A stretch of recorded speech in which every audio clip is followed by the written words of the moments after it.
Hello, my friends. My name is Gerdes, and this is the three big stories for today.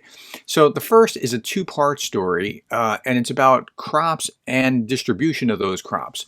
So farmers sow 4.32 million hectares with spring crops for 2024. And as you go down into the article, you find that it's a little bit more or a little bit less than what happened in last year, depending on which food category of wheat or soybeans or sunflower or what have you, corn, etc. But tie that together with this. Ukraine's seaborne grain exports bounce back to near pre-war levels. That's pretty remarkable. And it's happened because of the Sea Baby drone and other ways that Ukraine has been able to push the Russian fleet away from Sevastopol over to hug the Ukrainian or the Russian coast and away from the Ukrainian coast. So here's the Black Sea, and what they used to do was from Odessa they would ship straight down to Istanbul.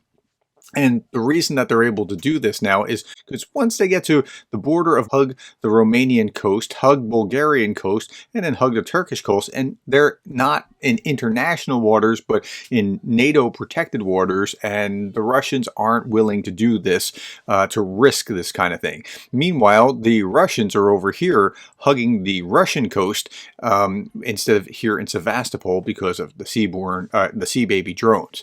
Okay, next story. So, a Russian-style foreign agents law appears to have been the tipping point for Georgia. The country went from seminal pro-EU Rose Revolution to the current ruling Georgian Dream, nicknamed Russian Dream Party, in only 20 years.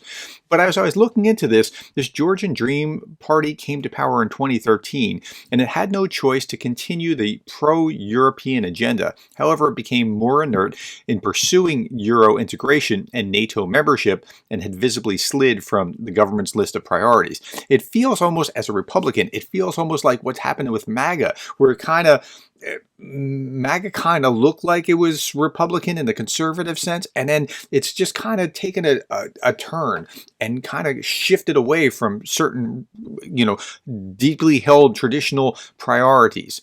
This is the founder of the Georgian Dream Party, who amassed his fortune in the 1990s in Russia, saw his party Georgian Dream rise to power in 2012.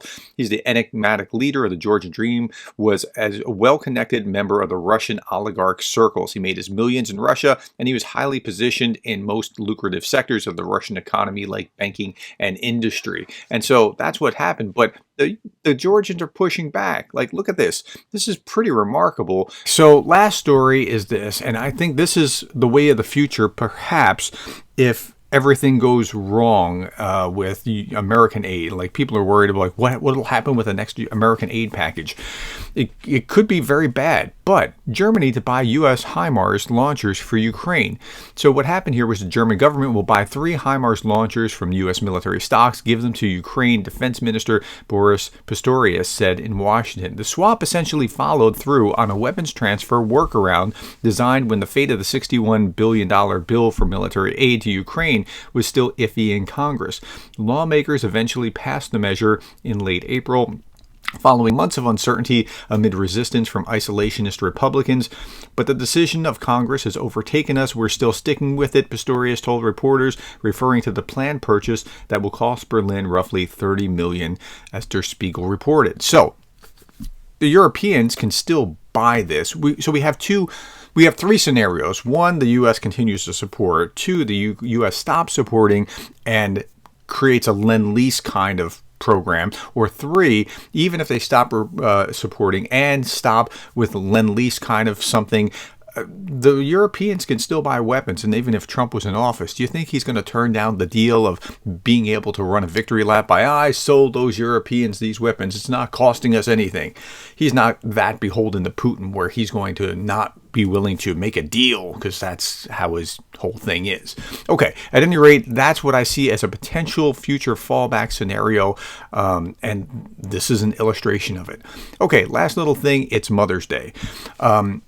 About 15 years ago or so, I was talking to a colleague at work, and I said, it was Valentine's Day. I said, I'm going to buy myself a present for Valentine's Day and my wife will love me for it. He said, no, you can't do that. I said, yes, I can. And so I bought myself a shirt that said this: my wife rocks, and she loved it. Now, gentlemen, please pay attention. If you purchase this shirt, that's good. If she purchases that shirt and has you wear it, that's not so good. But if you want to take credit, and if you're still looking for a Mother's Day gift, buy yourself a shirt like this. I'll even put the link to this below if you want it. It's not my site, but buy yourself a shirt like this and tell her it's on the way if you're still looking for a way out if you forgot Mother's Day. All right.